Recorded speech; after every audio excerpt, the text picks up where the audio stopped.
vă propun acum să vorbim despre un subiect, despre sănătate, despre alimentația, pentru că vedeți că gătim în fiecare zi, încercăm să gătim sănătos în direct în emisiune, doar că dacă ne alimentăm sănătos, uneori nu e suficient să ne simțim bine în pielea noastră și trebuie să simțim și bine și în mintea noastră. Așa că vă propun să vorbim cu Raluca Uluța, care este și nutriționist și ne va da niște sfaturi concrete să vedem cum putem să avem și minte, și trup, și suflet cât mai sănătos. Bună dimineața, Raluca, bine ai venit! Bună dimineața, bine te-am găsit, Fabian!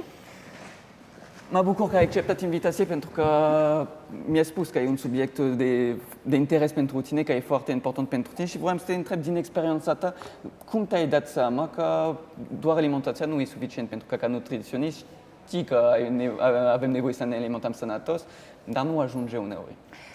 Poate cum știm și noi, anumite persoane sau prieteni din cercul nostru de cunoștințe care totuși mănâncă sănătos, dar au provocări. Nu se simt bine, nu se simt fericiți sau, din contră, au provocări cu mintea, nu se pot concentra sau, din contră, nu pot aduce productivitate în viața lor. Și urmărind zilnic și analizând și realizând studii, am sesizat din cărți de specialitate și din studii că există un echilibru foarte strâns între acestea. În momentul în care căutăm echilibru pe toate laturile, noi putem să ne dăm seama exact unde mai putem îmbunătăți pentru a avea o eficiență maximă, inclusiv la job, inclusiv în business, inclusiv în viața de familie și în orice alt domeniu, inclusiv la rezultate, că majoritatea ne dorim 1 kilogram sau 2 în minus sau în plus, sau avem obiective de toate felurile. Da, pentru că viața noastră, cum vorbești tu, este vorba de un echilibru, pentru că e foarte grav viața noastră. Muncim foarte mult timp în timpul zilei, după asta ne ducem acasă. Când suntem acasă, trebuie să avem grijă de familia noastră. Dacă avem copii, trebuie să ne ocupăm de ei, să facem temele, să ne distrăm, pentru că au nevoie și de distracție și după asta trebuie să avem grijă și de corpul nostru și să facem sport. O zi are doar 24 de ore și mereu mă plâng de asta, că e prea scurt timpul într-o zi. Dar toți avem la fel 24 de ore. Poftim? Toți avem la fel 24 exact. de ore. Dar cum gestionezi asta? Pentru că când e vorba de alimentație sănătoasă, vorbim mereu că durează mult, să gătim sănătos și că nu avem timp de asta. Și asta mi se pare că e problema secolului, că când e vorba de gătit, că zicem că nu avem timp. Tu ce ne recomanzi pentru asta? Recomandarea mea este o gestiune și o planificare mai atentă. Pentru că în momentul în care eu merg la job sau la facultate sau în orice sector de activitate merg eu, în momentul în care termin activitatea sau îmi iau o pauză, eventual mă duc până la Mega sau mă duc la orice magazin aproape să-mi cumpăr ceva gata preparat și timpul acesta de căutare a alimentelor pentru fiecare zi, pentru fiecare masă, fiecare gustare, dacă stăm să ne gândim bine, ne ocupă mult mai mult timp decât dacă în weekend ne-am face o listuță. Luni mănânc asta, marți mănânc acestea și astfel noi putem să gestionăm foarte bine. Într-o jumătate de oră petrecută în weekend, ca și jurnal alimentar, să ne facem meniu pe o săptămână, ne-ar ocupa mult mai puțin și inclusiv cumpărăturile vom sesiza că vom produce o economie, pentru că în momentul în care știm exact, avem lista de alimente de care avem nevoie, vom economisi foarte mulți bani și spun asta din propria experiență, pentru că cheltuiam foarte, foarte mulți bani pe alimentație, iar în condițiile în care m-am educat în direcția aceasta, pentru că nu e ușor, e o educare continuă, rezultatele se văd și se simt financiar. Da, săptămâna trecută am vorbit despre un studiu care s-a făcut despre România și 25% din bugetul nostru pleacă în alimentație. Deci e enorm ca buget și mi se pare foarte interesant ce zici cu lista, pentru că eu recunosc că gătim în fiecare zi aici în emisiunea, dar momentan n-am reușit să-mi fac o listă, cum zici tu, în weekend și în fiecare zi mă gândesc, ce o să gătesc? Și trebuie să merg la cumpărături, doar că trebuie să mă opresc pe drum și știu că pierd timpul cu asta și dacă... bani. Da, și bani și dacă nu găsesc un ingredient pentru că aveam nevoie neapărat de el, trebuie să merg într-un alt magazin să-l caut până când îl găsesc. Dacă mergeam o dată pe săptămână, eram mult mai liniștit, sau dacă mergeam într-un magazin și nu găseam absolut tot, mergeam o altă dată și luam. Deci știu că trebuie să fac asta. Momentan nu l-am aplicat, dar asta e o întrebare bună, pentru că trebuie să ne schimbăm obișnuirile și dacă nu sunt obișnuit cu asta, cum pot să fac? Cum pot să mă forțez să mă obișnuiesc? Uite, fix despre asta vreau să vorbim și ăsta e primul subiect la care m-am gândit, că vorbeam despre echilibru minte, trup și suflet. Și provocarea în atingerea obiectivelor, mai ales din punct de vedere alimentar, sunt de ordin psihic mai mult decât ordin fizic. Și aici chiar vreau să plec cu exemplul acesta, pentru că noi, oamenii de obicei, alegem lucrurile urgente în defavoarea celor importante. Și am să-ți ofer un exemplu. Se apropie relativ curând Revelionul. Da, relativ curând. După ce terminăm cu luna de concediu, sunt sigură că majoritatea femeilor, în special, se vor ocupa de aspectul acesta. Trebuie să îmbrac o rochie, trebuie să încap în ea, trebuie să-mi placă, trebuie să arăt foarte, foarte bine. Și din punctul ăsta de vedere, sunt sigură că fac eforturi în direcția atingerii obiectivului. Dar în momentul în care ne întâlnim cu o mâncare foarte gustoasă, ieșim în oraș cu prietenii, este important pentru noi să arătăm bine de Revelion, dar este urgent să-mi satisfac nevoia de moment. Și în momentul ăla ce mănânc și las pe mâine obiectivul meu și amânăm zilnic pentru că nu știm să facem diferența între ce este important și urgent. Da, pentru că asta e un obiectiv pe termen lung și mereu ne gândim că mai avem timp până când nu mai avem timp și intrăm în ultima săptămână și ne gândim și regretăm tot ce am făcut. De ce am mâncat la un fast food la momentul ăsta, de ce am mâncat atâta mult în ziua respectivă și după asta. Deci trebuie să avem o viziune pe termen lung, dar cum ziceam, la început suntem într-o perioadă în care zilele sunt foarte aglomerate și trăim o zi după alta. E foarte greu să avem o viziune pe o săptămână sau pe o lună. Inclusiv pe termen scurt. Și vreau să-ți ofer exemplu unei zile. Ne referim la un angajat care pleacă la muncă, mai ales dacă locuiește în București, petrece timp în trafic, merge la muncă unde poate are situații provocatoare cu colegii, cu managerul, cu diversi oameni, inclusiv în trafic, iar după o zi atât de agitată, plină de provocări, când vii acasă, știi că este important pentru tine să ai un stil de viață sănătos, dar este urgent să te relaxezi și poate ciocolata de la sfârșitul zilei este mult mai valoroasă, exact. Și chiar dacă e important pentru tine să fii sănătos, este urgent ca tu să fii bine, să fii echilibrat la sfârșitul zilei, că altfel ai impresia că nu poți dormi dacă nu îți satisfaci poftele. Da, și putem să ne satisfăm poftele, dar să avem și o viață sănătoasă. Că vorbeai despre un ciocolată, să mănânci ciocolată, că ești stresat și ajungi acasă, dar poți să înlocuiești cu altceva mai sănătos. Categoric că se pot înlocui și asta ține foarte mult de ce mănânci pe timpul zilei. Pentru că dacă ești atent să ai suficienți nutrienți, inclusiv de origine fructe și legume, sunt sigură că aceste pofte cu siguranță vin, dar vin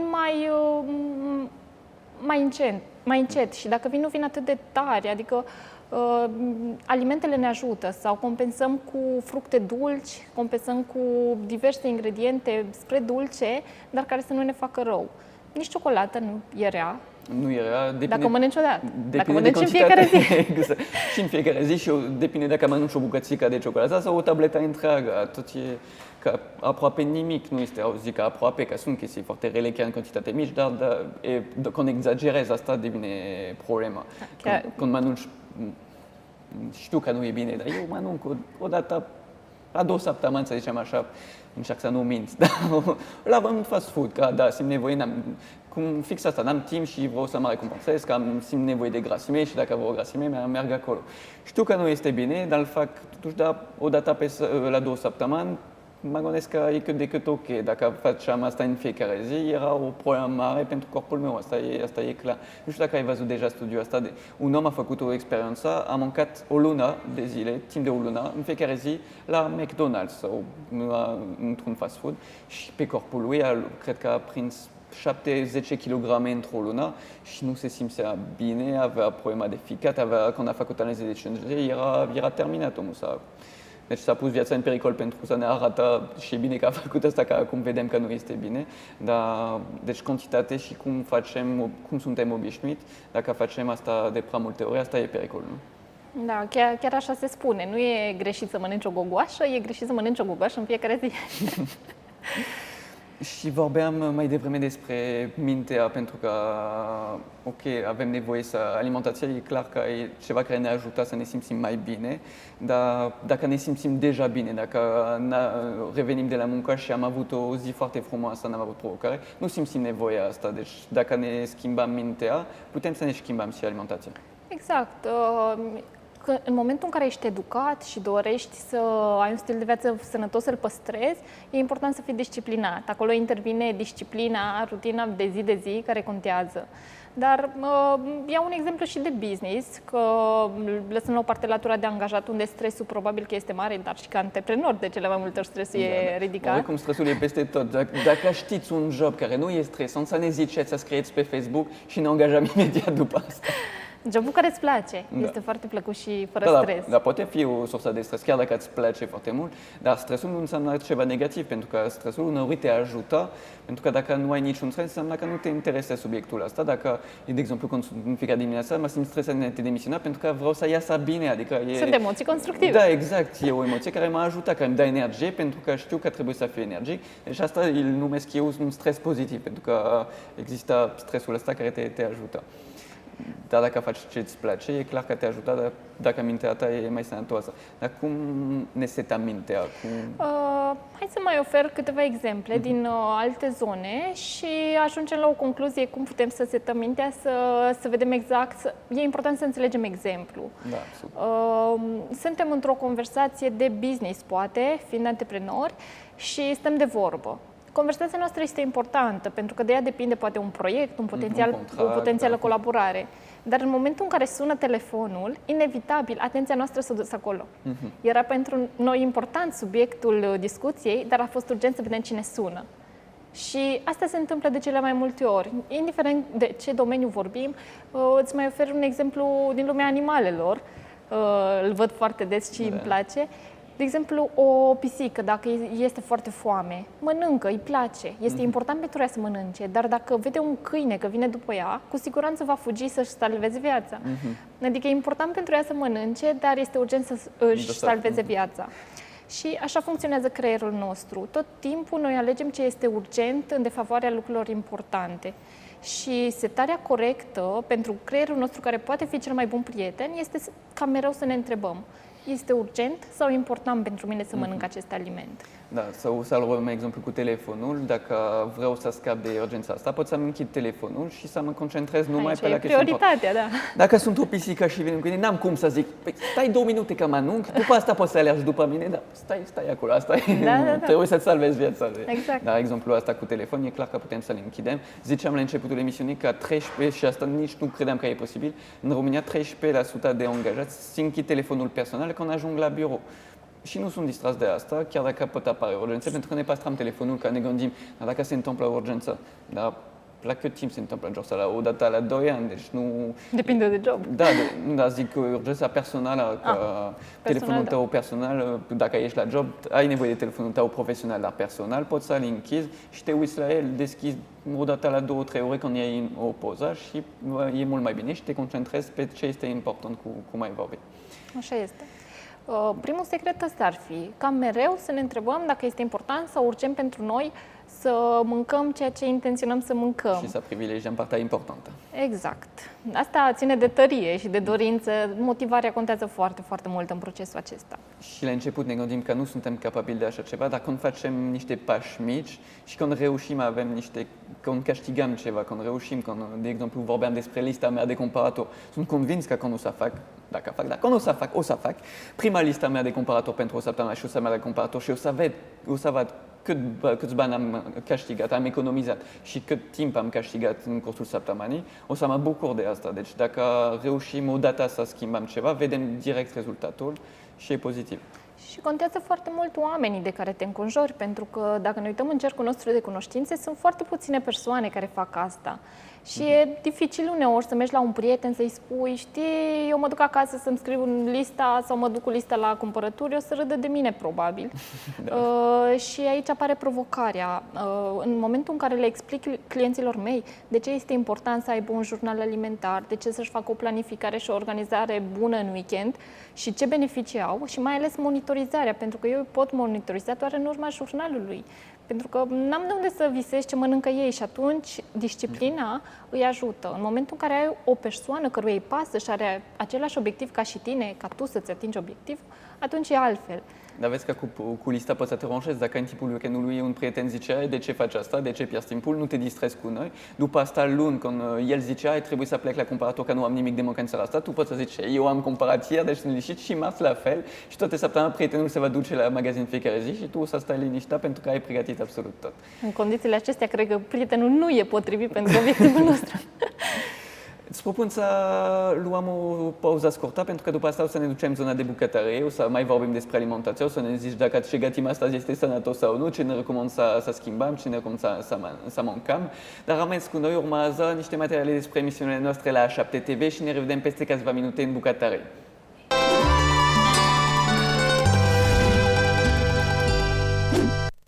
Suntem din nou în bucătăria noastră și o să mai continuăm rețeta pe care am început mai devreme, dar vă propun să comentați pe Facebook, să ne ziceți ce aveți despre rețeta asta, dacă ați încercat deja o astfel de rețetă, dacă aveți o rețetă și mai bună și mai sănătoasă, așteptăm toate comentariile. O să mai continuăm rețeta de tagliatelle tricolore. Rămâneți cu noi, începe rețeta la Fabian.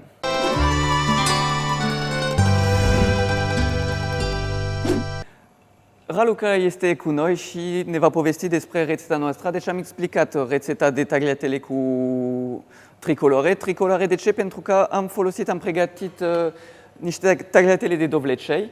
Arată delicios. O să pregătim și tagliatelle de morcov. Deci avem 3 feluri de tagliatelle, pentru că avem paste tradiționale din Italia, plus 3 culori. Asta sunt pastele tricolore. O să adăugăm, am pus puțin ulei și usturoi în apa fierbinte și după asta o să adăugăm busuioc. Cum se pare rețeta asta? Cum sună? Sănătoasă?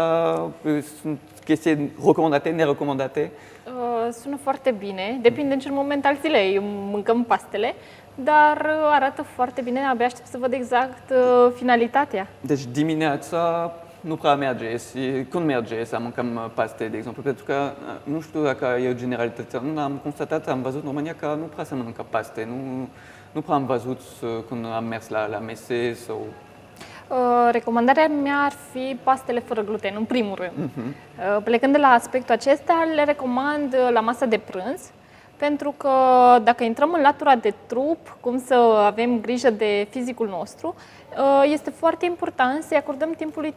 Corpul nostru are 3 cicluri de funcționare și de la 4 dimineața la 12 după masă este acel moment în care corpul nostru se regenerează. Este acel moment în care, după o seară întreagă de reconstrucție, corpul are nevoie de liniște, are nevoie de eliminare și avem foarte, foarte multe reziduri în corp. Pe unele le eliminăm dimineața, pe altele le eliminăm în limfă.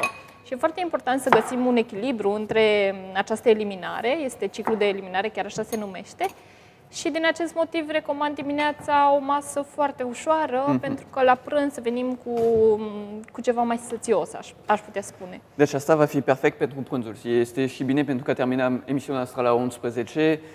O să... Mai stăm puțin. Da, exact, mai stăm puțin, mai așteptăm până la 12, dar cred că colegii mei nu au cum să aștept, pentru că în fiecare zi e același lucru. După asta, la 11, toată lumea sare pe mâncare, pentru că e clar că, da, ne uităm continuu la mâncare aici și e foame la un moment dat. Deci trebuie să satisfacem toată lumea și mai ales echipa noastră care așteaptă în fiecare zi și pentru asta nu pregătesc lista pe săptămână, pentru că vreau să păstrez surpriza, să nu anunț care vor fi rețele al săptămânii, să se pregătesc ei și să aibă o surpriză în fiecare zi. Am vorbit cu tine despre sănătatea mentală, să avem o minte sănătoasă pentru un corp sănătos. Ce sfaturi poți să ne mai dai să avem grijă și la unul și la altul? Legat de minte? De mintea noastră? Da, legat. Uite, acum îmi vine în minte un exemplu care funcționează fix pe baza imaginilor, că vizual îmi place foarte, foarte mult ce ai aici. Și Florin Păsat chiar spunea într-o carte că mintea noastră funcționează cu imagini. La fel cum în momentul în care cumpărăm o tabletă sau cumpărăm, uite, o aparatură de bucătărie, în momentul acela vine la pachet cu un set de instrucțiuni. La fel și mintea noastră are setul propriu de instrucțiuni. Doar că nu citim niciodată. Eu, când compar un Ar fi aparat, apăs pe toate butoanele să văd cum merge. Nu știu dacă fac așa cu mintea, încerc de toate. Da, e clar că e recomandat să citim manual de utilizator, cum se zice. Deci zici că la mintea e la fel ca orice... Mintea utilizează imaginile foarte mult. Dacă ți-aș spune acum să-ți imaginezi spațiul tău de acasă, dormitorul tău curat, sunt sigură că deja ai o imagine a ce înseamnă dormitor curat pentru tine. Pentru că l-ai avut de foarte multe ori curat și acum chiar dacă e dezordine, tu știi deja cum arată. În momentul în care vrei să faci curat, știi exact ce să pui la loc și unde să-l pui, astfel încât să fie curat. La fel e și cu corpul nostru. În momentul în care noi ezităm să ne mai vedem cu puțină burtică, cu un picior mai gras sau cu diverse gânduri care nu ne ajută, în momentul în care noi avem o imagine frumoasă despre noi și știm exact cum ne dorim. Băi, îmi doresc să am 60 de centimetri în talie, îmi doresc să am 20 la braț, în momentul acela știu și am o imagine clară a corpului meu. Și așa mintea mă ajută să știu exact cum să procedez și ce viziune să-i transmit corpului meu, pentru că fiecare celulă are memorie. Și asta ne ajută când ne uităm în oglindă, să dacă știm că avem un obiectiv sau dacă ne simțim bine în pielea noastră, dacă ne acceptăm cum suntem, dacă e clar că ne ajută, dacă ne vedem fiecare dimineață și ne gândim am 10 kg în plus și nu-mi place cum sunt, deja începem ziua cu o stare foarte negativă și nu e ok, deci trebuie să avem această imagine, să ne imaginăm mult mai frumos sau cum vrem să fim noi și să atingem mai ușor obiectivul ăsta, nu așa? Da, chiar îmi place foarte mult cum funcționează creierul, pentru că pe clientele mele le-am provocat să decupeze o poză, un corp, să aleagă un corp care le place foarte mult și să-și pună fața lor pe corpul respectiv. Și sunt atât de entuziasmate și chiar se vede, adică e altfel vibe-ul pe care îl transmit. Când le facem poze sau lucrăm alături de ele, vibe-ul de dinaintea experimentului și după e total altfel, pentru că se schimbă energia, ele se văd și altfel, poate cum nu și-au imaginat în ultima perioadă lungă de timp. Și ce fel de corp se aleg? Pentru că știm cu toți că în perioada cu rețele sociale, corpul perfect, deci la femei, de exemplu, trebuie să fie foarte slabă, fără nicio formă sau o formă foarte cât mai mici posibil. Și acum știam de mult timp că acum 200 de ani era invers, pentru că dacă erai mai plinuță, înseamnă că ești mai sănătoasă și că ai bani să-ți cumperi mâncare, deci erai foarte frumoasă dacă aveai forme. Acum e puțin invers și trebuie să nu mai avem. Imaginea asta la clienți, le ajut pe asta, dacă vine o clientă și zice vreau să fiu nu chiar anorexic, dar aproape. Tu vezi că visul ei este prea mult. Aici lucrăm pe suflet. Dacă îmi permis să schimbăm area de la minte la suflet, este foarte important să descoper, pentru că asta fac prin coaching-ul nutrițional, să descoper care este motivul pentru care persoana își dorește. Pentru că este foarte posibil să-mi doresc să arăt în felul ăsta, poate pentru că așa arată fosta iubită a iubitului meu. Sau poate colega mea arată slabă și toți băieții o admiră și poate vreau să fiu și eu ca ea. Nu e motivul personal, e motivul altora. Sau poate ești influențat de familie, vreau să arăt așa pentru că, cum ai spus tu, sunt mai sănătoasă dacă sunt mai grasă. Da, și suntem influențați de celălalt. Dacă ne zice în continuu cineva ești prea gras sau ești prea grasuță, nu trebuie să slăbești, după asta, chiar dacă eram bine în pielea mea, nu mă simt bine și încep să mă gândesc că da, trebuie să fac asta. Asta este printre primele lucruri pe care îl fac, să descoper care este motivația reală a persoanelor. Pentru că nu vreau să plece motivarea din partea celorlalți, vreau să plece de la ei. Și în momentul în care ei se gândesc la aspectele acestea, chiar descoper foarte multe lucruri. Și mi-am dat seama că există două tipuri de motivație. Motivația reușitei, ceea care îmi spune o să reușesc să îmbrac rochea preferată de Revelion, sau o să reușesc să merg pe tocuri, sau o să reușesc să mă joc cu nepoței sau cu copii, sau o să reușesc să alerg 4 kilometri. Și există motivația saturației, aș putea să-i spun. M-am săturat să nu pot merge să dansez, m-am săturat să nu pot să îmbrac orice, m-am săturat să nu pot să mă joc cu copii. Aceasta e motivația saturației și de obicei oamenii acționează fie din o emoție pozitivă, fie dintr-o emoție negativă. Timpul s-a scurtat foarte mult la noi, dar știu că discuția asta merită să durează 4 ore minim, pentru că e un subiect foarte important și de interes, dar dacă oamenii acasă au nevoie de ajutor și vor să afle mai mult despre asta, cum putem să te urmărim, unde te găsim, ai un site internet, dacă poți să ne zici unde putem să aflăm toate sfaturile tale, te rog. Da, sunt Maria Raluca Huluță, așa mă găsiți pe Facebook, pe pagina personală. Lucrez doar online cu clienții, doar unde sunt probleme și provocări de sănătate. Deci nici nu mai avem nevoie să ne deplasăm, putem să vorbim online. Da. Am mici foarte multe care nu au timp Și în momentul acela le trimit modul de educare și predare a lecțiilor și sfaturile online. Și lucrăm foarte, foarte bine, share-uim foarte bine pe Drive, aspectul acesta. Totodată coordonez un program mondial de slăbit, se numește Fit 6 și sunt coordonatoarea proiectului în România. Este un program care a ajutat peste 40.000 de persoane din toată lumea să slăbească.